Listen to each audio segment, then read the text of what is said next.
Dá para corrigir rota quando você erra? Dá para corrigir rota se você... E aí o que pesa é o lado da coragem de ser dissonante com alguma direção que é dada para você. Na época antiga, o chique era desenvolvimento. O bom era como desenvolver pessoas, não era avaliação, não era a seleção de pessoas. A seleção, geralmente, eram colocadas as pessoas menores, mais simples. Antes, você começava uma carreira, terminava no fim do corredor. Agora, você não tem mais corredor, você tem loft. Afluentes, né? E o que acontece é que você pode ter, assim, as crianças vão ter 2 ou 3 carreiras na vida. Vão ser multifacetadas, né? Vão ser...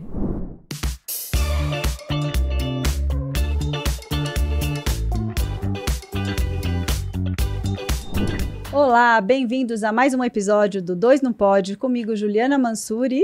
Comigo, Augusto Pinto. E hoje, quem temos hoje? Hoje eu estou trazendo uma amiga, uma velha amiga. Não. Velha não, antiga. Uma antiga amiga, digamos assim. Ela é headhunter, uma das maiores headhunters do Brasil. Uma líder mulher em conteste, atuando. Ela vai contar a história dela aqui, muito interessante. Já me entrevistou em fase de recrutamento, não sei nem se ela lembra, no tempo da Russell Reynolds. E a Fátima Zorzato, gente, eu vou ler porque ela tem uma história de vida aqui que se eu não ler eu vou esquecer alguma coisa, uma história linda. A Fátima é fundadora da INWI Consulting, a empresa dela, focada focada em Executive Search, em Assessment para C-Level, ela é especializada em C-Level, CEOs, conselho, vice-presidente, diretores funcionais. A Fátima criou sua base profissional como executiva no setor de eletrônica e telecomunicações, ou seja, ela trabalhou dos dois lados da mesa, né? Depois de um tempo ela passou para o lado de cá, virou de empregada, virou empresária fazendo recrutamento. Em 92 ela criou uma boutique de Executive Search, que foi adquirida pela Russell Reynolds, que é até hoje uma das maiores empresas de hunting globais, né? Se tornou sócia do escritório aqui no Brasil. E ela trabalhou na Russell Reynolds por mais de 17 anos. Durante esse período, ela conduziu diversos processos de recrutamento de CEOs, presidentes, gerentes gerais, enfim, só pessoal top C-level, né? Ela também é membro da CIA, Comissão Externa de Avaliação do INSPER, mentora da Endeavor Brasil, conselheira do Winning Woman Brasil, onde a Ju também participa. Acho que a Ju conheceu a Fátima no Winning Woman Brasil, da Ernst Young. Psicóloga pela Pontifícia Universidade Católica de São Paulo, com especialização na FGV, além de outras especializações no Brasil, no exterior, no MIT.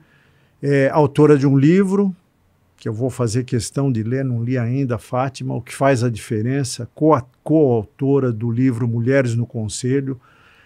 E a Fátima, ela gosta de destacar 3 aspectos que ela acha inegociáveis para que alguém se torne um líder de sucesso, que são estratégia, comportamento e alinhamento emocional. Nós vamos falar disso com ela.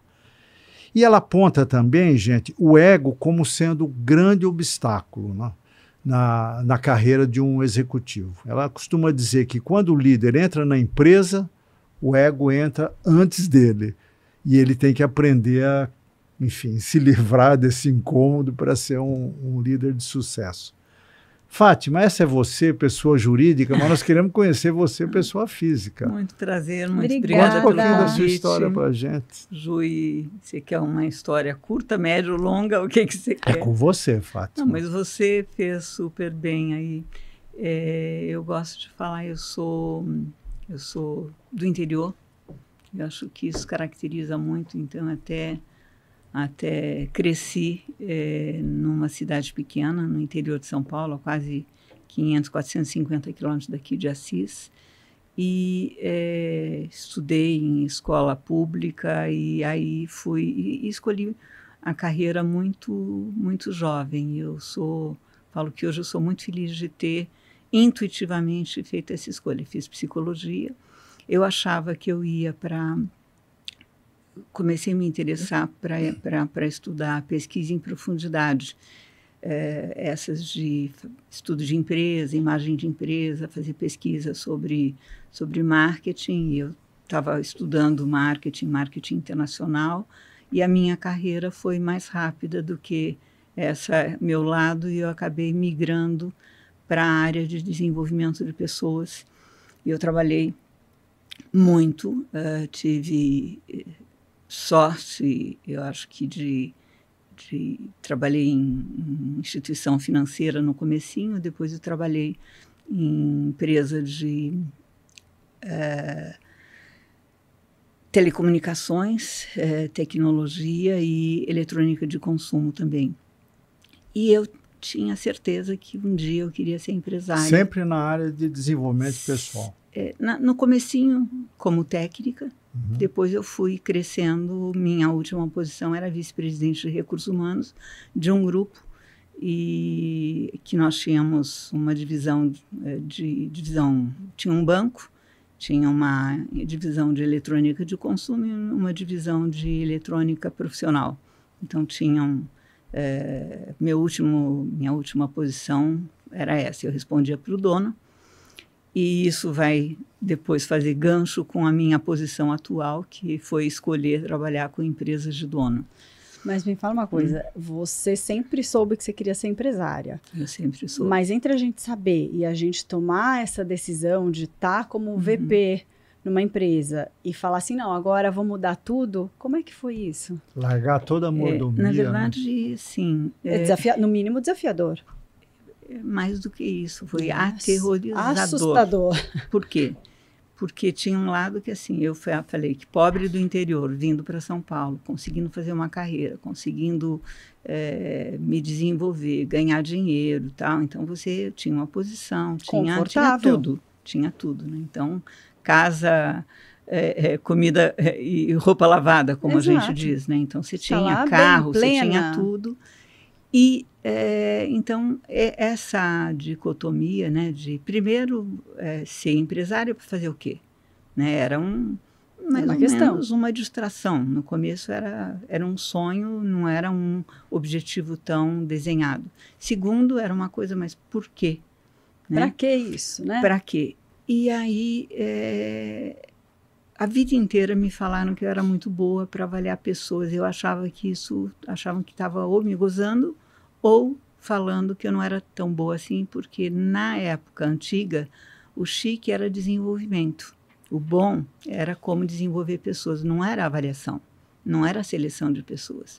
A seleção, geralmente, eram colocadas as pessoas menores, mais simples, porque era uma... Mas era, quando eu comecei nesse mundo, no mundo... não eram assim, a porta não era o lugar mais cheio de talentos para poder saber, não tinha essa visão. Eu acho que por várias razões, por razões históricas, né, e por razões de composição. E no início, quando falavam isso, eu achava um pouco que não era tão legal. Depois eu fui achando que isso era um diferencial. E fui me apropriando isso. Ao invés de eu achar ruim, eu fui me apropriando como um elogio, de fato, claro. E como alguma coisa que eu deveria pensar. E eu era cliente de empresas de executive search. E eu via as pessoas, eu entrevistava as pessoas, via os relatórios, achava que a pessoa e o relatório não eram parecidos. Eu vi uma coisa que foi assim... Era um mundo... O Brasil foi fechado por muito tempo.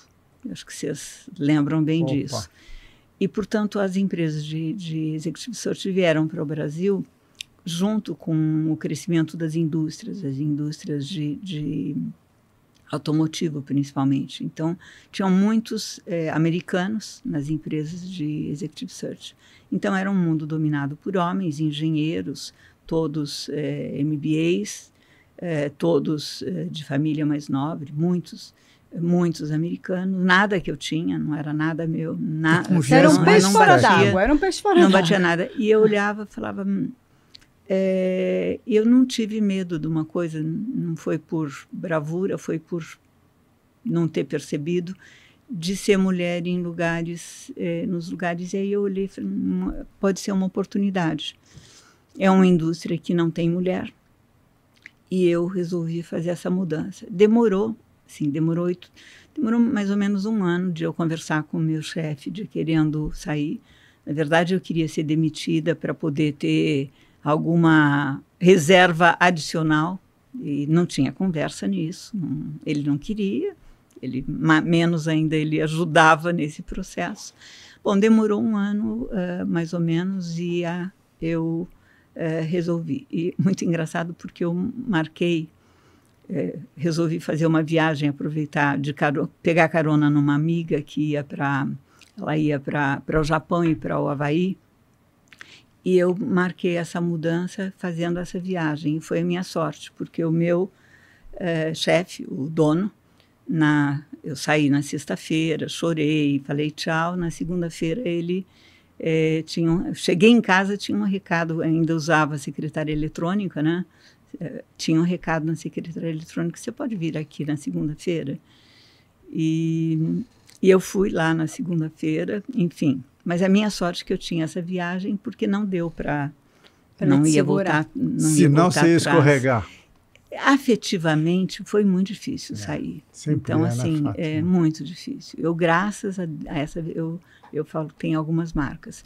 E tentando fazer curta. Isso foi... Eu tinha uma ideia de que, assim, eu saberia fazer a parte técnica, e aí eu fui para esse mundo de Executive Search, no começo como sócia de uma empresa, depois eu montei a minha empresa, e depois eu vendi a minha empresa para a Russell Reynolds. Isso 5 anos e meio depois eu vendi a minha empresa para a Russell Reynolds. Por quê? Porque eu achei, primeiro, eu nunca tinha trabalhado numa multinacional. Tinha trabalhado uma vez numa multinacional, mas não muito tempo. Eu tinha vontade dessa exposição. Segundo, os 5 anos acaba sendo uma coisa muito sozinha. Então, você montar o time era legal, ter cliente era legal, estava dando tudo certo, mas eu achei que podia ser muito interessante. A outra coisa que eu falo assim, e por que isso conseguiu fazer? Porque quando eu montei a minha empresa, eu não tinha o que eu sei agora do positioning em marketing, eu tinha intuições.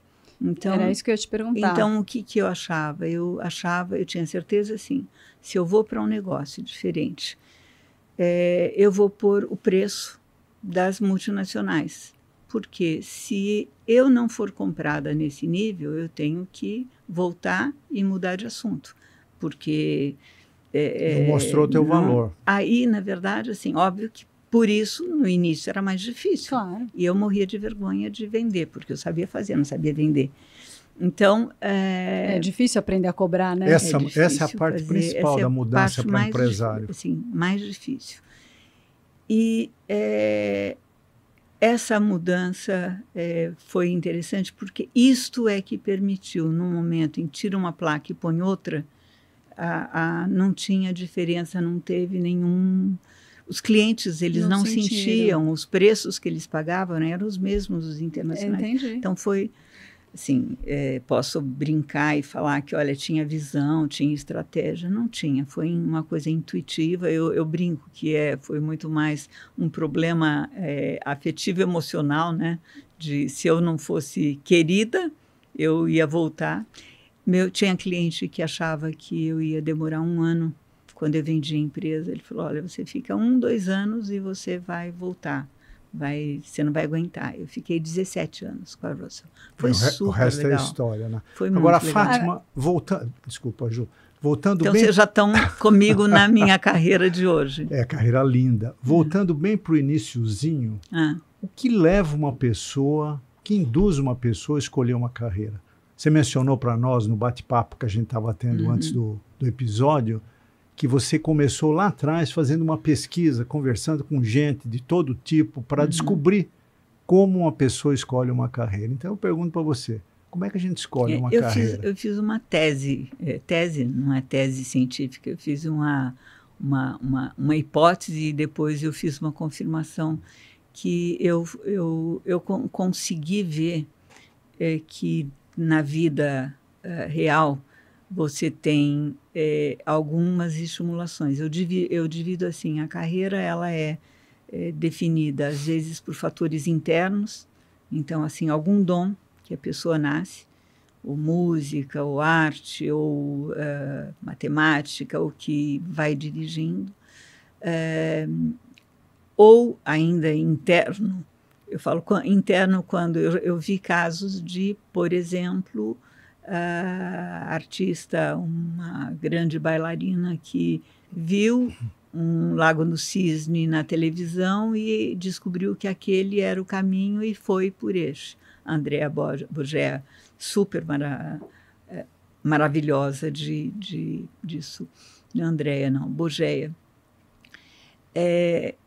Então, os fatores internos, que é a pessoa sozinha descobre com estimulações que ela captura e que ela sente, ela administra e faz. Tem um outro que eu falo que são fatores externos. Então, os fatores externos, ele pode ser pessoas. Então, assim, eu vi que 35% são professores. Então, professor, em algum momento da escola, em algum momento da vida, muitos em universidade puxam e indicam o caminho ou inspiram as pessoas a segui-los.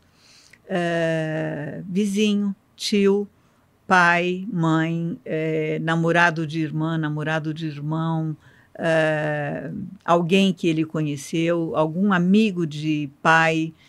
São exemplos, e até hoje, que eu faço nas entrevistas e pergunto como que você começou, como que você escolheu, até hoje eu confirmo. E a terceira coisa que é muito marcante é por dor. Dor ou ruptura, que é quando alguma coisa acontece, ou problema de mudança no nível financeiro, pai que perde tudo, doença de pai, doença de mãe, doença da própria pessoa ou de alguém, amigo, ou alguma crise que aconteceu na vida emocional. Essas que eu chamo de ruptura são coisas que muitas vezes levam as pessoas a parar, a pensar e a rever. Agora, essas três coisas, hoje em dia eu falo que você tem uma escolha original, que você vai para estudar, mas a vida, ela é certamente as pessoas hoje em dia, as crianças, mas eu diria que antes você começava uma carreira, terminava no fim do corredor. Agora você não tem mais corredor, você tem lofts. Afluentes, né? E o que acontece é que você pode ter, assim, as crianças vão ter 2 ou 3 carreiras na vida. Né? Vão ter 2 ou 3 carreiras subsequentes, ou simultâneas. Então, as duas coisas começam a acontecer até pelos estímulos e pelas possibilidades. E deixa eu te perguntar uma coisa. Você falou que você foi, de repente, para um mercado completamente dominado por homens. E você chegou lá, mulher, que eu acredito que tem um diferencial. Eu acho que a gente é muito mais intuitiva do que os homens. Você acha que isso te diferenciou? Você acha que isso foi uma ferramenta a mais que você levou na hora de analisar uma pessoa, de entrevistar uma pessoa, aquele sexto sentido que a gente tem? Eu acho que homem e mulher tem homens e tem mulheres que têm isso, tem mulheres que não têm. Então, eu acho que assim, essa sensibilidade eu vejo muitos homens. Eu tive nas minhas equipes muitos homens super sensíveis. Mais nas mulheres? Eu acho que, no caso, eu tive uma coisa meio de sorte, que era a diferença. Então, as pessoas, no começo, eu posso dizer que no começo eu tinha um lado de gostar de ver o que eu pensava, mas também achar que está acostumado a falar com outro que falava de business. E, na verdade, eu tive que fazer as duas coisas, mostrar que eu sabia falar de business também para poder ser aceito. Então, eu diria que, assim, foi bom em tese, não foi, assim, um mar aberto. Não foi o diferencial. Não foi o diferente. Era o diferente. Não era o diferente que abria a Inusitado. porta. Muito engraçado, porque assim... Mas ainda hoje tem poucas mulheres nessa área. Mas tem muitas. Aumentou Quando muito, eu comecei, tinham feito uma reportagem de bordo com o primeiro headhunter do Brasil. E ele E era uma tirinha, assim, eram uma coisa pequena, numa revista de bordo, que andava para frente na ponte aérea e nos voos internacionais. E ele, muito generoso, falou: vocês tinham que entrevistar a Fátima, que é a primeira mulher. E aí deu uma reportagem de 4 páginas. E aí isto foi assim, eu que era uma escondida, envergonhada lá, foi uma coisa que, assim, imagina, propaganda de graça. Chamou muita atenção. E até apareceram clientes por aí que vieram. Foi muito engraçado, foi uma sorte, uma generosidade de uma pessoa. Fátima, eu queria voltar na sua primeira colocação, que eu acho que você falou um negócio interessante que a gente pode explorar aqui. Você falou de 3 fatores que induzem uma escolha de carreira. Um dom, influências diversas, né? E o terceiro, uma ruptura. Esse segundo fator, para mim, sempre me pareceu, assim, olhando de fora, o mais determinante, particularmente a influência da família, né? É muito comum, por exemplo, um pai que é um médico famoso ter o sonho de consumo de ver seu filho se formar médico, ou dono de uma banca de advocacia querer que o seu filho entre no negócio. Sucessor. Sucessor. E muitas vezes isso induz uma criança que ainda não está com a cabeça formada a ir numa direção que, de repente, ela se sente infeliz lá na frente. Dá para corrigir rota quando você erra? Dá para corrigir rota se você... E aí o que pesa é o lado da coragem de ser dissonante com alguma direção que é dada para você. Então, você pergunta assim, não dá para corrigir rota quando a pessoa é incapaz de ir contra um flow de família ou uma expectativa. Agora, não é todo mundo que atende expectativa. Então, assim, eu vejo muito a dissonância de expectativa de pai, de mãe, e fazer o que eu quero, mais e mais e mais. Eu diria que estava muito próprio. Quando você tinha um modelo obediente e quando você tem um modelo crítico, né?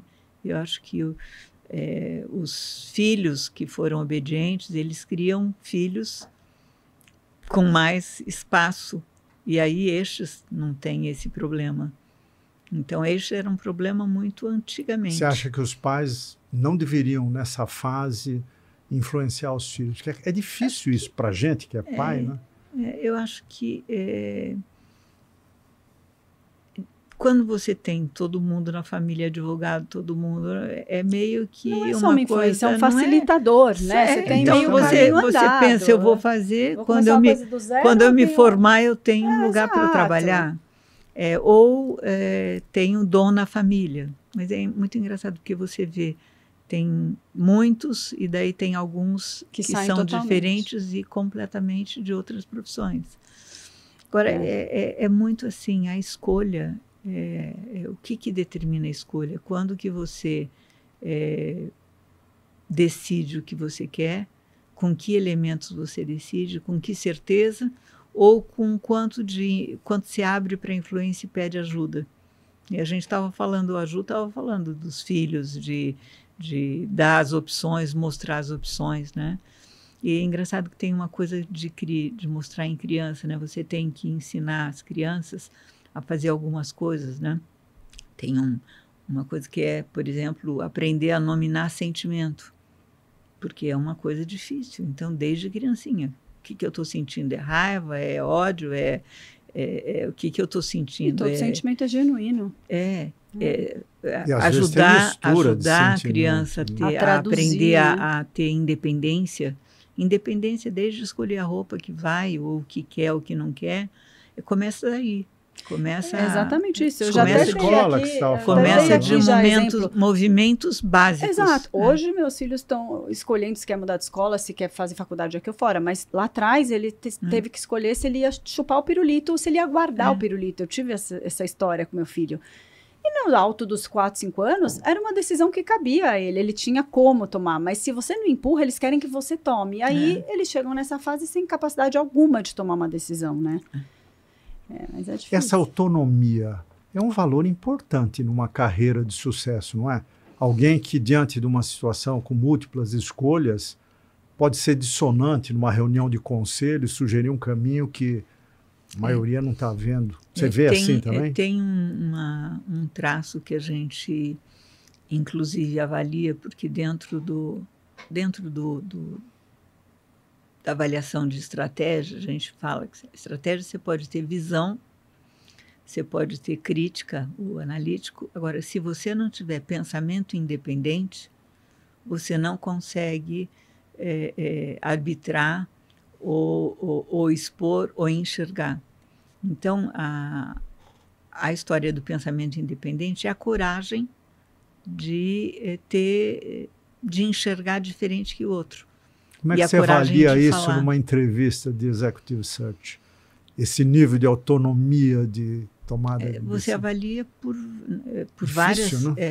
várias coisas. Primeiro, eu acho que a gente em Executive Search, em Executive Assessment, a gente usa ferramenta adicional de testes, usa referências e usa entrevista em profundidade. Em entrevista em profundidade, você vê a história. Então, tem uma coisa que é a história contada, como é que você nasceu, cresceu, o que você fez de carreira. Tem uma outra coisa que é quando você vê liderança. Você vai discutir liderança. Como é que me conta como que você faz? Me conta, você tem exemplos que já você criou outros diretores? Tem alguém no mercado? Não tem? O que os outros falam? Então tem como você pesquisa em liderança, né? em estratégia. Tem pegadinhas nessas entrevistas em profundidade? Não, na minha não tem, porque pegadinha é a coisa mais horrorosa que tem, porque você tem que estar conversando em cima da mesa para o outro perceber o que você está querendo saber. Transparência. Né? E você tem que ser capaz de perceber quando ele está falando intelectualmente ou quando ele está falando a experiência. Se você não tem isto, daí você usa pegadinha. E me fala uma coisa, todo mundo pode ser um líder ou líderes são natos? Nossa, excelente pergunta. Olha, a liderança é um traço aprendido, mas é uma questão que ela deriva de muita coisa. Então, ela deriva, por exemplo, da ambição, ela deriva da capacidade de leitura de cena, ela deriva da sensibilidade com pessoas, ela deriva... Então, você soma todas essas coisas e você vai ver que tem, por exemplo, pessoas que conseguem liderar até o ponto em que as coisas são muito técnicas e que ele tem o padrão técnico. Quando as coisas vão se tornando mais abstratas e quando é liderar, inspirar, enxergar, que é a verdadeira enxergar para onde vai e inspirar outros, você começa a separar. Então, quando se fala nato ou não, essas características, assim, as emoções, as características, elas podem ser trabalhadas. Você pode ter coach, mentoria, curso, terapia, você pode... mas o que acontece é que eu falo que é que nem a lei da gravidade. Você tem a lei da gravidade e que você vai desenvolvendo, só que você volta. Você nunca volta para o ponto de partida, mas você tem você tem um progresso. Mas volta um pouquinho. Aí é que diferencia. Tem algumas pessoas que são brilhantes, inspiradoras e conseguem movimentar multidões. Tem outras que elas conseguem dar ordem na linha de comando e controle. Então, a diferença antes, mas aí eu não no tempo, líder. Mas no tempo antigamente, você tinha esse era o sistema, né, da obediência. Agora, na verdade, é da crítica, é muito difícil você administrar a nova geração. É uma coisa que se estuda, que se discute. Como é que é achar alguém, fazer um processo de hunting nessa nova geração? É muito mais difícil. Geração Z, particularmente. Né? Na verdade, como eu trabalho mais para CEOs e diretores, você ainda vai chegar lá. Você ainda está no mas Y. Eventualmente você tem alguns brilhantes que vão sendo, assim, eu diria que eles vão sendo selecionados para quem que tem as características de liderança, as características de alinhamento, todas para ir indo para um nível de direção. Então, eu pego mais ou menos pré-selecionado, né? Quem sai da escola é o nível intelectual que fez ele fazer. Depois disso, são as questões emocionais, né? Agora, eu li outro dia, eu até peguei aqui para eu não esquecer, mas eu vou dividir agora uma coisa que eu achei assim linda, eu vou até para eu não esquecer, que numa coisa que eu li, uma Maya Angelou, que é ela é uma escritora, ela é poetisa, ela foi, na verdade, uma negra que fez um movimento junto com os principais americanos, né? E ela, na verdade, fala, né? Aprendi que as pessoas esquecerão o que você disse, que as pessoas esquecerão o que você fez, mas jamais elas esquecerão como você as fez sentir. Eu já postei essa frase no meu Instagram. Que é, assim, é linda. Então, assim, lindo. Quando a gente fala de liderança... Não, eu estou trazendo isso porque quando a gente fala de liderança, você fala liderança como é que você faz sentir é que faz a diferença de você conseguir levar ou não. Exatamente. É engraçado, eu entrevisto muita gente, eu pergunto, né, quem é que foi teu mentor, né? E o mentor não é um mentor designado, é um mentor que você olhou, quem te inspirou, quem você olhou como modelo, quem você escolheu como modelo. Então tem gente que escolhe gente de livro, tem gente que escolhe gente pública, e estuda sobre, e tem gente que escolhe os chefes. Meu avô. Tipo assim, tem também, mas tem muito que escolhe os chefes. E, na verdade, na vida você tem milhões de chefes e você escolhe um ou dois. E é muito, muito legal porque, assim, eu na minha vida, que já é bastante, eu consegui ver quem que foi escolhido por muita gente, quem que foi o mentor, o que quem fez é o mentor referência aí? Curiosidade. Não posso dividir um não, só. Figura pública, mas, assim, que muita gente cita. Não, figuras públicas. Na verdade, eu não vou dividir um, porque é um... Porque existem alguns, muitos, né? Mas é engraçado porque tinha um executivo, um CEO, que eu nunca na minha vida consegui tirar ninguém da empresa que ele estava durante o tempo que ele esteve. Depois foi muito fácil, mas nunca eu consegui, porque ele era aquele que falava baixo, e que as pessoas morriam porque ele conversava, ele dividia, né? E essa história de como faz sentir, né? Ele é inspirado. Marcou isso o sentimento. Marcante. Você lembra o que você sentiu. Quando eu falo, assim, o que desempata, né? E eu gosto muito porque tem algumas pessoas que olham isso e falam assim, todo dia eu tenho que aprender a ser melhor. E tem gente que fala, não, eu já aprendi, porque agora eu já sou sênior. Não tem isso, não você acaba vai mudando, nunca. ou as pessoas vão mudando, você tem que aprender a ter. Hoje em dia você tem uma vastidão de coisas, né? Tem, por exemplo, uma linha que fala de conversas difíceis, né? Que prepara para conversas difíceis ou para mediação. Porque mediação todo dia você tem isso. Você tem que fazer isso com mediação teu filho. Em casa, né? Você tem que fazer isso com teu filho, com teu marido, com tudo. Com todo mundo, né? E na empresa. Fátima, uma curiosidade. No mundo do recrutamento executivo, é muito comum essa entrevista em profundidade que você mencionou ocorrer durante um jantar, um almoço. Eu mesmo fui entrevistado muitas vezes em jantares, em almoço. Por quê?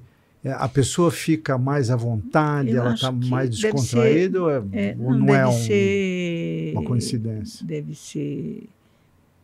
escolha da pessoa que te entrevistou. Não é uma prática. É uma prática, porque muitas vezes você faz 2 em 1. Você precisa de almoçar, você nunca tem tempo, você executivo, que o outro tem interesse em conversar, nunca abre agenda e abriu agenda num almoço, mas é uma coisa, primeiro, é mais limitado. Para o outro, ele não deveria fazer anotação nenhuma, porque se está dentro de um ambiente com mais gente. Eu, pessoalmente, eu faço muitos almoços de conversas, mas não de entrevista. Eu não gosto. É mais uma aproximação. Posso até fazer almoço no meu escritório, porque ajuda, porque a pessoa vai precisar comer alguma coisa antes de ir embora, mas não é a minha estratégia. Então, assim, pode ser estratégia de muita gente, não é a minha. Eu acho que ele começa do começo, da origem da profissão, de ser muito relacional. Na origem da profissão tinha muito a ideia de ser relacional e de encontrar, talvez mais nesses informal, momentos, né? Informal, Mas E existem os leões de entrevista, aquela ficção de que tem uns caras que se vendem maravilhosamente numa entrevista e depois na prática não é tudo isso. Ou isso é ficção? Veja, tem gente que fez entrevistas muitas vezes na vida.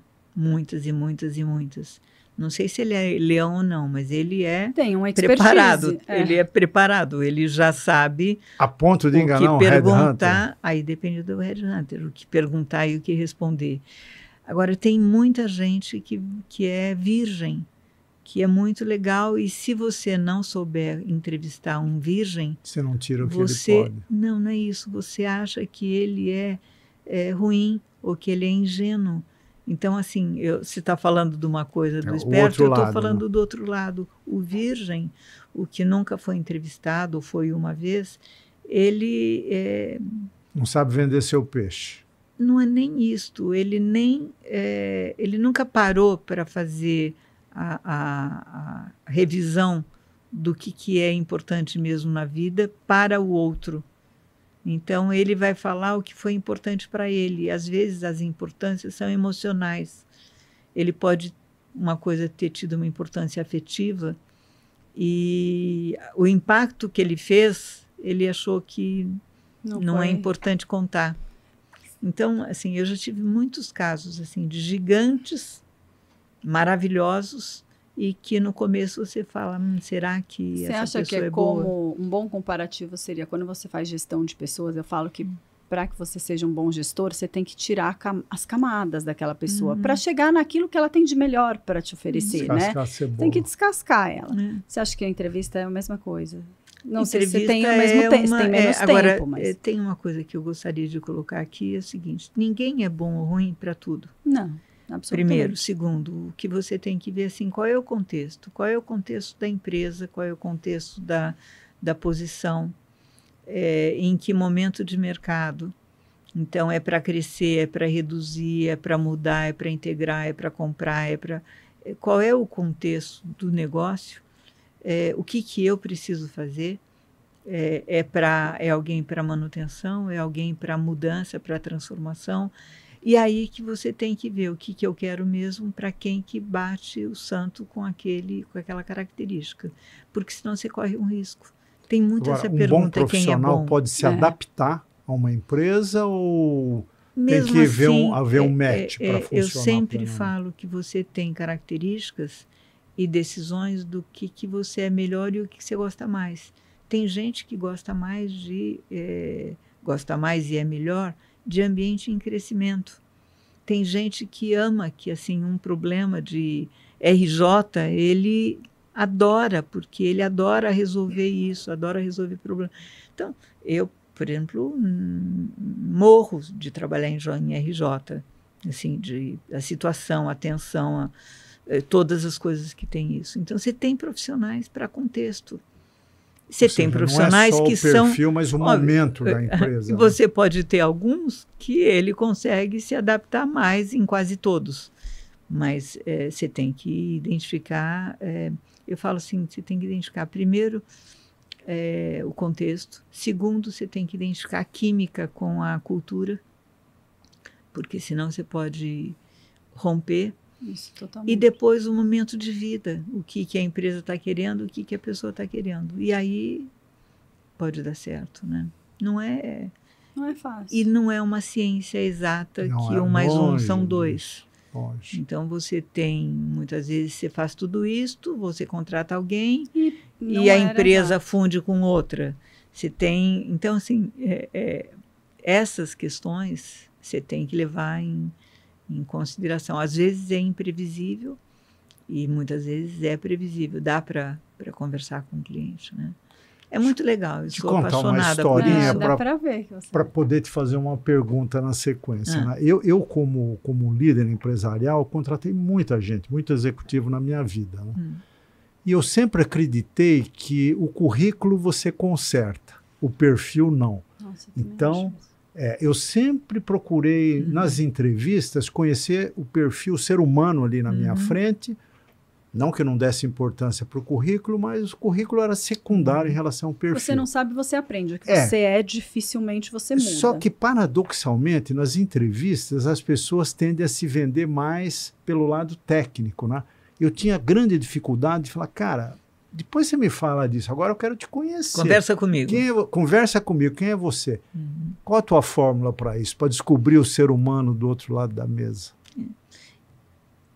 A primeira fórmula, assim, eu estudo muito para poder pensar e decodificar coisas. A segunda coisa, eu gosto muito de conversar com as pessoas, de conhecer a pessoa antes de conhecer o profissional. A terceira coisa é conversar mais do que uma vez.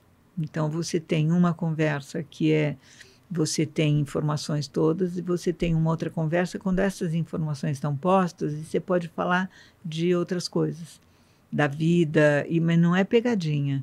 Os dois lados, eu estou sabendo o que eu estou querendo, o outro está querendo saber. A gente está querendo ver se algum projeto vai dar certo ou não para ele ou para ela. E tem, adicionalmente, o que eu falei, a gente usa os testes. E o que a gente faz os testes são uma avaliação em profundidade que só a gente que tem, e nós damos feedback para todo mundo que passou por nós. Então, assim, ele usa um tempo para fazer, mas ele recebe uma devolutiva como agradecimento do tempo, quer ele seja finalista ou não, ele ou ela. E tem uma outra coisa que você faz, que são referências das pessoas por onde ela passou. Com chefe, com subordinado e com pares. Então, eu falo que muitas vezes eu vejo as pessoas que estão, sei lá, tristes ou chateadas ou bravas e que param a vida inteira se cuidaram e estão querendo ir embora e eu falo, olha, cuida para não deixar uma imagem da último momento, porque as referências, elas contam, e às vezes a pessoa vai dividir. Sair bem não, às vezes você fala com o chefe, com o par e tal, ele vai lembrar, a pessoa passou, sei lá, 15 anos, ele vai lembrar do último ano, quando a relação não estava boa. Então, assim, é uma construção. Isso é uma dica boa. A vida boa, é uma construção. A vida é uma... Eu vivo falando, fique como se você nunca fosse sair. Por quê? Porque não é fazer de conta. Mas na verdade, entrega, tem as relações, e o dia que tiver que sair, sai bem. Porque isto, assim, a soma dessas coisas é que dá para ver. Porque dá certo com o quê? O que ponto... E todo mundo tem o lado A e o lado B. Todo mundo tem um lado que é bom e um lado que precisa tomar cuidado ou precisa desenvolver. O ponto é que lugar que você pode sentar que vai usar o teu lado B e que o teu lado de dificuldade não vai estar pesando. E que você tenha, talvez, oportunidade de trabalhar esse lado também. Agora, né? 100% das coisas que dão certo são as pessoas que são arredondadas na relação interpessoal, que conseguem ouvir, conseguem falar, conseguem entrar, conseguem se relacionar. Aquilo que a gente falou, né? Que não tem um ego demais. O ego demais, o ego de menos é o inseguro, é o carente, que é o que precisa. Não é legal. E o ego demais é a pessoa que é arrogante, que na verdade não ouve e que ele ou ela tem uma alta autoimagem e que muitas vezes não corresponde com a entrega. E isto é uma coisa que, assim, se fosse fácil, as pessoas teriam mudado. Sim. Quando isso acontece é porque ele ou ela não estão enxergando, né? Então, quando você fala como ler as pessoas, você não pode estereotipar, né? Falar por cada um numa caixinha. porque você tem que ver o que você está procurando, né? De que é feito um líder? Quais são os ingredientes de um grande líder, Fátima? Eu acho que a primeira coisa é como é que foi a história dele, que construiu as coragens ou medos, ou essa história, né? Eu falo que aí entra mãe e pai, e entra a criação. Assim, desculpe, mas eu não consigo dissociar sem o meu lado psicólogo, porque assim, as pessoas são fruto de como é que eles cresceram e viveram e foram o segundo se fator lá das influências. Né? Não é nem só influência, porque aqui não é influência, aqui é como as características que ele traz, emocionais, foram trabalhadas ao longo da vida. Então, carência de mais, carência de menos, reflete aqui na liderança mandona, ou na liderança carinhosa, ou na liderança... Então, assim, o líder de hoje é muito fruto, eu olho isto. Desculpe ter ido tão longe, mas não consigo dissociar. Segundo, eu acho que as questões de ambição, né, ambição de mais, de menos, ou alinhada. Terceiro, o que eu chamo de alinhamento com o mundo que ele está, com a empresa que ele está, com os chefes que ele está. Isto é tão bom quando você vê pessoas, eu chamo de transparentes. Transparente é aquela que você fala, você consegue ler. Ele fala o que ele pensa. Não está escondendo, né? E não tem nada, teatro. não tem nem por não tem pegadinha. E a questão de brilho. Então, assim, brilho, visão. Nos olhos. Então, assim, o líder que tem a visão, ele sabe para onde ele vai e as pessoas olham e falam, eu vou segui-lo. E ter visão é ter nível intelectual, capacidade analítica, ter curiosidade, ter repertório, estudar além das fronteiras. Todo mundo, uma coisa que assim, é uma frase mais boba do mundo, mas que eu amo, que assim, todo mundo recebe todos os dias da vida 24 horas. É igualzinho. Exato. Por que alguns têm sucesso e outros não? E não? Então, assim, é a coisa mais democrática que pode ter, é você ter 24 horas por dia.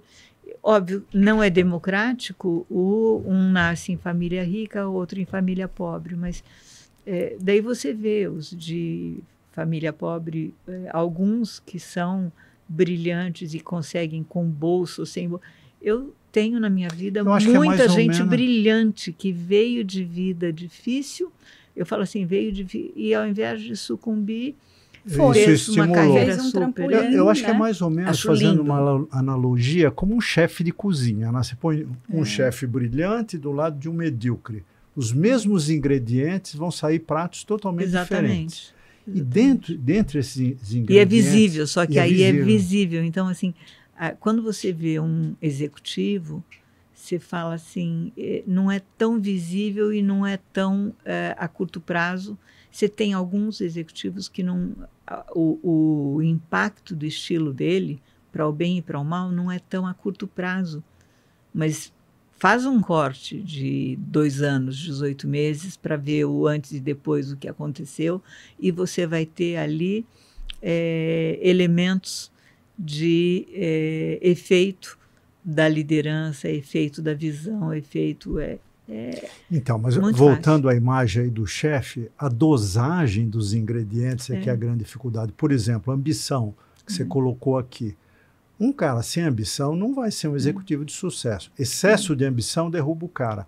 Como dosar esses ingredientes? Que é a história que se fala, né? Que a grande diferença do remédio e do veneno é a dose. Exatamente. É a mesma coisa. Você pode usar essa frase para todas as coisas. Ambição. Como é que o cara lida com ambição? Que conselho você daria para um executivo para ele usar bem esse ingrediente que é nitroglicerina, né? A ambição, ela quando ela é a energia que te impulsiona para estudar, para ir à frente, para buscar coisas, ela é positiva. Quando ela é cega, né, não, quando ela é a energia para conseguir e para ser, aí, na verdade, tem muita gente que, assim, por exemplo, eu vejo muitas carreiras da pessoa, 2 anos, 3 anos, 2 anos, 3 anos, porque ela vai mudando, muda para o outro num pouquinho a mais, ou um cargo maior, um salário maior, só que quando você vê a construção da carreira, você vê, às vezes é por dinheiro, às vezes é por várias... Você vê, você fala assim, ela não conseguiu construir porque um elemento que é você ter consistência, você aprender na alegria e na tristeza, você aprender, na verdade, estabelecer relacionamento.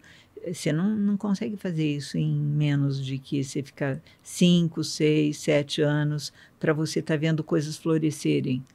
Então, assim, isto é uma coisa que dá para você olhar a carreira e você tem alguns indicadores. Você tem indicador do jeito, você tem indicador de carreira, isto é uma coisa que dá para devolver para a pessoa e falar o que é bom e o que é fatal. Quando que você tem que parar? E, na verdade, é o mesmo exemplo que a Ju falou, de guardar o bolo, ou comer o bolo. Quer dizer, quando que a ambição conversa com a incapacidade de aguardar por um prazer momentâneo. Um pouco... Isso é uma sabedoria que tem que ser vivida. E como a gente sempre diz, sempre que o movimento é feito única e exclusivamente pelo financeiro, é lógico que o financeiro é importante, mas quando é só isso, não tem, seu olho não vai brilhar. É momentâneo, não mas funciona. Mas eu posso falar uma coisa? Em carreiras executivas, você sempre olha, a tua referência é o dono da empresa, é o teu chefe, o CEO global, alguma coisa assim. O nível de ambição nesse topo da pirâmide é absurdo. A ambição pura e simples, entendeu? Você pega lá, vamos citar nomes aqui. Só financeira.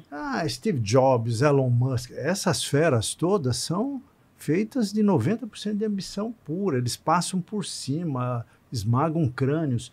O cara que está mais embaixo olha, ele fica meio perdido. Ele fala, porra, essa minha referência aqui, o cara que é um ícone. E aí a ambição não é nem pelo dinheiro, é o poder, né? O poder cega muito as pessoas. É terrível, Fátima. Terrível. E isso impacta o cara que está embaixo, que fala, pô, não é meu valor. Mas... Isso nunca vai fazer seu olho brilhar. Agora, você teve envolvido num mundo que ele é drivado por comercial, e que, portanto, a existência desses ingredientes, ele é ainda hoje muito pesado. Então, assim, por quê? O que acontece com um grupo de software que ele tem o quarter para bater, as metas, então, assim, essa história, eu olho e falo, meu Deus, não sei como eles sobrevivem, tem gente que fica a vida inteira. Mas, assim, eu diria que das áreas todas, eu acho que é uma das mais... ele compete com o Financial Service e com o Investment Banker. Eu acho que... Ou com o Private Equity em alguns momentos. São as áreas que mais consomem a pessoa. Eu acho que... Mas eu acho que o componente comercial, se você não tem ambição, e se você não... Você acaba... É o lugar que eu diria assim, é um poço da existência dessa energia. Eu acho que é assim, muito difícil ser líder dessas pessoas. Por quê? Porque você tem que ser melhor, você tem que apaziguar, mas você tem que manter, porque essa é uma energia é uma energia do negócio. É uma energia do negócio, porque você tem que... Não sei como vocês viviam entregando... Bom, a SAP que todo mundo precisava, né? Eu acho que o sistema, quando você estava, era... Mas eu acho que você tem que achar ferramentas ali dentro, né? De de quebrar essa pressão, achar coisas ali que vão te fazer mais leve. Eu acho que você acha isso nas pessoas. Né? Eu acho que... Mas falando de liderança, assim, num âmbito mais amplo, hoje nós temos um grande vácuo de líderes no mundo. Né? Se pegar o Brasil, se a gente tem os 2 líderes referência de esquerda e direita, se esses caras desaparecem, quem é o próximo da fila? Não tem, né? E você olha Estados Unidos, Europa, o mundo hoje, como é que você vê esse vácuo de líderes na atualidade? O que levou o mundo a isso, essa situação? Eu acho que isso é uma... Dá um livro, tinha que... Sacanagem, Augusto. Eu ergui a bola, agora você chuta. Eu acho que tivemos muita gente muito brilhante, com características, eu acho que muito assertivas, diretivas, e não teve construção depois. E a gente tem, hoje, o que você tem é a polarização. O que você tem a mudança de um mundo para outro mundo, né? E hoje todo mundo indo para a direita, né? Você vê a Alemanha, o que está acontecendo, você vê, enfim, tudo. Os Estados Unidos, que é muito engraçado, que eu recebi uma coisa logo que aconteceu o Trump, e eu estava achando que ele estava falando do Brasil e ele estava falando dos Estados Unidos na entrada. Eu acho que isso é a primeira coisa que tem qual é o incentivo das pessoas irem para a política. Esse eu acho que é um dos ingredientes. Quem é que vai para a política? O que você via antigamente era muita gente de mundo de empresário. Você tinha o direcionamento. Hoje você não vê. Isso não é só no Brasil, é no mundo inteiro. Porque é difícil, então, né? Ele não vai se sustentar. Este eu acho que é uma das questões. Então, você tem direita e esquerda e você tem empresário e governo, as coisas como se fossem opostos e não conjuntos. Esse é um ponto.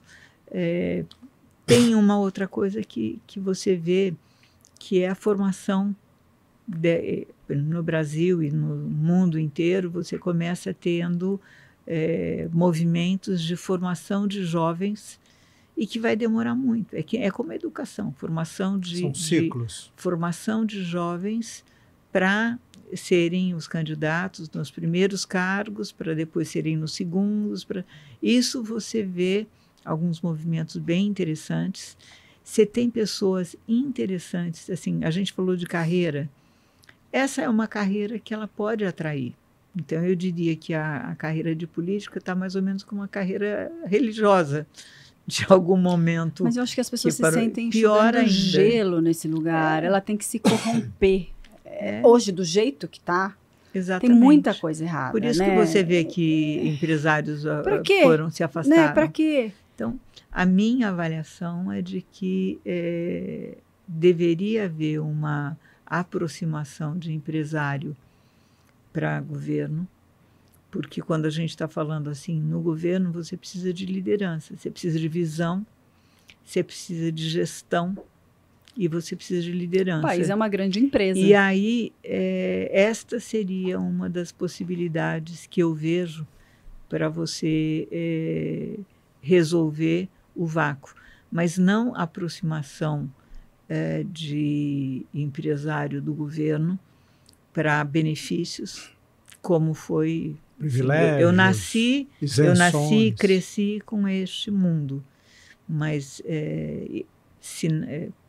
com, digamos, interesse genuíno no desenvolvimento de país, no desenvolvimento de protocolo, é o único jeito que eu vejo.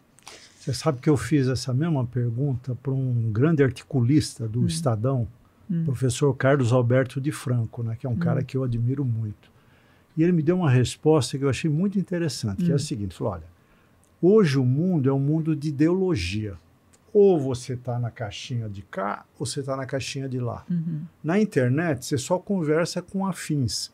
Então, a falta dessa diferença, desse atrito criado entre os dois lados... Que te faz pensar, que te faz define analisar. os líderes. Você não forma líderes onde todo mundo pensa com a mesma cabeça. Ele falava, você voltou 30, 40 anos no tempo, no Brasil, em qualquer lugar do mundo, havia alternância de poder. Um lado escutava o outro, discordava, mas debatia. Hoje a gente só pensa. Agora, além disso, tinham afins. lados mais, mais civilizados, mais civilizados, com nível, eu acho que de interesse um pouco mais genuíno em algum objetivo maior. Eu, pelo menos, vejo isso. Não sei se é ingenuidade. Hoje o interesse mas é próprio, tem razão, né? Não tem dicotomia. Não tinha pensado essa dicotomia. As A gente pessoas só vive numa conversam com os caixinha. pares, né? Aí todo mundo concorda com você. Como é que você molda um líder criado num... Agora, quando você vê alguns problemas resolvidos por iniciativa público-privada, eu acho que tem coisas que avançam super bem quando você vê isso. Eu acho que é aí que estaria uma ponte para você fazer construção de mundo para algum lugar melhor, sabe? Agora é difícil. Eu diria que eu precisaria me envolver mais nisso. Não estou me envolvendo nem. Eu estou pensando assim, nem eu que gosto de tanto falar de mentoria e faço mentoria para empreendedor, para ver empreendedor e empreendedora, para ver se aumenta o número de empregos, porque se o empreendedor e empreendedora fica melhor, aumenta o nível de emprego. Talvez pudesse pensar também em dedicar algum tempo para isso. Nunca parei para pensar, não sei nem se eu tenho... eu conheço uma outra pessoa que já se enveredou, que já tentou, pessoas legais, que fizeram até plano de carreira nisso, mas daí vem aquele balde de água fria, a pessoa desanima, haters, né? Não, o ambiente, né? É muito corrupto, é muito difícil, é um passando por cima do outro. Então, você abrir mão, porque você abre mão da sua vida, assim, de fazer outras coisas para estar ali num lugar que você... É difícil. Sem se corromper, é difícil, né? É bem Mas difícil. não sei, gente, filosofando um pouquinho, acho que política é uma palavra que tem uma largura muito grande. Você pode fazer política dentro de casa, política no condomínio, no bairro, numa ONG que você ajuda, nas comunidades de mulheres que vocês duas participam. É mais a questão da gente ser atuante, botar a cara a tapa. Enfrentar as discordâncias. Hoje, as pessoas têm muito medo de pensamento discordante. O pensamento discordante é bom para nós, é necessário. Não sei se tem medo ou se, na verdade, joga a toalha e para de pôr atenção. Eu acho que é mais isso. Aí não tem que eu política, acho que tinha, Fátima. Isso que eu acho que tinha que voltar a reavivar. Debate, né? E geralmente a pessoa que vai lá para ser um líder, ela é uma pessoa que já está profissionalmente estável, ela já conquistou uma independência financeira. Então ela vai lá com o ideal de contribuir. E aí é difícil na situação que é hoje, né? Mas, Jô, se você não começar a enfrentar o problema... Então vai lá. Por que você não foi? Eu vou te falar, né? Eu não tenho mais Augusto, idade. por que você não foi? Não foi antes? Você iria? Porque não tive esse estímulo. Uma pergunta, Talvez você iria? Eu iria. Na idade certa, com o desafio correto, eu acho que eu teria ido. Não é tarde, sim, eles gostam de presidentes de mais idade. De presidente? Verdade. Vamos falar de vereador, Você já viu um presidente de 30 anos? Não, vai lá. Você está na flor da idade da política. Tá bom. Mas eu acho que a gente, e zero crítica a ele, a gente tem essa desculpa também. A gente quer que os outros vão, mas nós mesmos não queremos Eu tive um cliente que era o dono da Positivo e que foi para a política, o Oriosvaldo, esqueci o sobrenome dele, que era o dono da Positivo, que eu acho que é um dom mesmo, de ter vontade, ter vocação e ter... Meu marido seria um poucos excelente político, não. mas Seria não. E por que não vai? Porque é um mar de lama que ele não está disposto a comprar. Complicado, né? Porque vai piorar esse mar de lama, né? Mas enfim. Eu não sei resolver. Eu gostaria muito de ter a solução, não, de ter, né? Não sei, ter solução é muita pretensão, mas de ter ideias ou de ter dedicado. Eu diria o seguinte: meu marido é muito esperto nessas coisas e dedica, estuda e conversa. Engraçado que eu fico tão cansada que eu me afasto de alguns assuntos, Mas eu acho que está errado. Esse talvez seja uma mudança que, se todo mundo fizer essa mudança, pode entrar no debate, né? Esse assunto da preguiça é tão difícil que talvez fica aqui a dica, né? Todo mundo entrar no debate. Fazer política no condomínio, vai ser síndico do condomínio. Você já está fazendo alguma coisa. Isso você já foi. Não, eu fui síndico. Eu mudei você adora ser síndico. Vezes. Eu fui síndico em todos os condomínios que eu participei.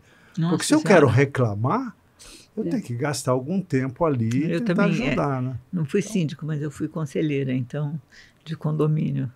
Eu achava que, eu achava que, nossa, aqui, gente, em 6 meses eu vou resolver todos os problemas. Não resolveu. Não é simples, nem em condomínio, nem no país. Não, ou associação de bairro. Mas tem que ter, na verdade, um envolvimento de todo mundo. Acho que nesse sentido fica a dica para todo mundo de que se cada um der um passo, 3 passos à frente, a gente pode ajudar a enxergar. Ajudar a enxergar. Eu me lembro, eu morei em casa durante algum tempo, hoje eu moro em apartamento, né? E nós tivemos um assalto espetacular. Era um condomínio pequeno, horizontal de casas. Depois do assalto, eu comecei a olhar o problema da região, a segurança ali do bairro, do entorno. E eu descobri que Minas Gerais tinha um movimento muito interessante, que eram vizinhos que cuidavam um dos outros, né? Amigos do bairro ali. Eu liguei para a Polícia Militar de Minas Gerais, convidei um sargento que era responsável pela criação do projeto, e tentei trazer aqui para São Paulo. Liguei para a Polícia Militar de São Paulo, não consegui, mas consegui arregimentar o pessoal do bairro ali para aquele programa de um prestar atenção no outro, ter uma câmera que é coletiva da rua, compartilhada.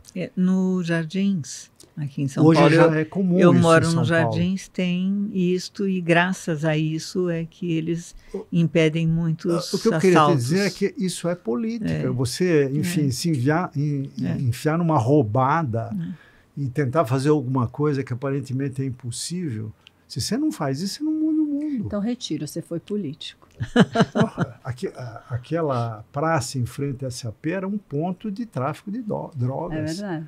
Eu fui conversar com a Checo Aoki para ela ajudar a coletar dinheiro para a gente reformar a praça.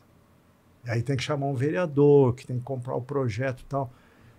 Já reformei 3 praças na minha vida. Dá um trabalho que eu não te conto. Você devia ter ido para a política, tá vendo? Tá vendo? Pois é, mas é política tamanho P. Pelo menos mas depois ela vira M, um dia ela vira G. Quem sabe tá vendo? Desperdício de potencial. Eu sempre falo, nunca desperdício é tarde. de talento, tá vendo? Nunca é tarde. Vamos pensar onde você vai se candidatar.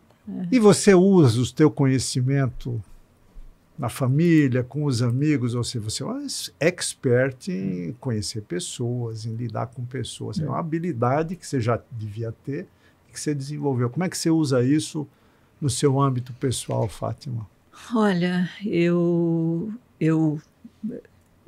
fico disponível para falar com as pessoas, mas eu não faço talvez o que eu deveria, porque fica isso, olha, você fala, você orienta, você faz tudo o dia inteiro e em fim de semana eu queria falar de tudo, menos de carreira, mas é uma coisa que assim, amigo de amigo, filho de amigo, todo mundo vem em fim de semana perguntar. E família também. Então a família eu tento ajudar, me disponibilizar, falar, mas eu acho que todo mundo tem isso, né? O médico que todo mundo faz a pergunta, para mim, assim, na hora que você está querendo, você vai numa reunião ou num almoço, ou num aniversário, você está querendo descansar e alguém traz para você, estou com um problema com meu chefe, ou eu estou querendo mudar, ou... É difícil. O que você faz? Eu acho que daí eu paro, penso, meu Deus, se eu não me disponibilizar, se eu que faço isso. Então, assim, por dia eu falo, além de eu trabalhar, eu atendo... Eu falo que você tem que ter alguns givebacks, né? Se você consegue enxergar e se você consegue fazer alguma coisa que pode ajudar o outro, eu falo por dia com 1 ou 2 pessoas fora do horário. Porque se for dentro do horário não é give back, se for dentro do horário é trabalho, ou é desvio de horário. Exato. Então eu tento não tento, eu faço, eu me disponho. Não sei se todas as vezes eu tenho toda a energia que eu preciso, mas eu tento fazer dentro de casa as mesmas coisas que eu faço. Então, de preferência, o que eu tento fazer, assim, não quer falar comigo em outra hora, durante a semana, de noite, tentar fazer isso para não ser no almoço, para não ser na festa, ou para não ser fora de hora, né?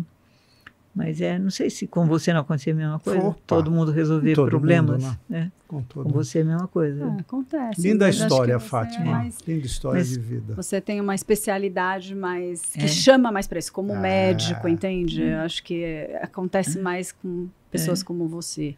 Mas bate aquela história de não posso ser egoísta. Não pode mesmo. E não posso ser e não posso ter preguiça.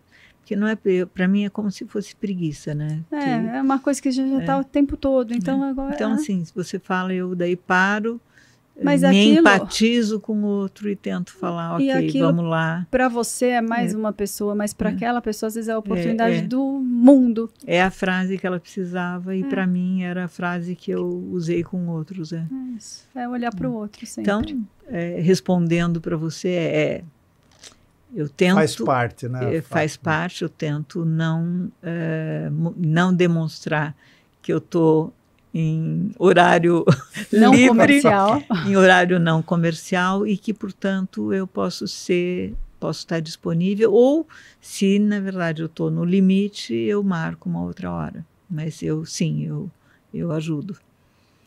E, Fátima, quem quiser te encontrar nas mídias sociais, quais são os seus... Hoje, todo mundo tem um endereço. No LinkedIn, inuai.com.br, né? Site da empresa. É uma empresa, eu tenho 2 sócias, Renata e Letícia, e a gente pode, enfim, encontrar lá no Inuai. Eu acho que é o meio mais rápido que eu respondo. Eu não consigo ter tempo para encontrar pessoalmente com todo mundo, porque você imagina a quantidade de pessoas, mas eu respondo todo mundo que me procura. Isso daí.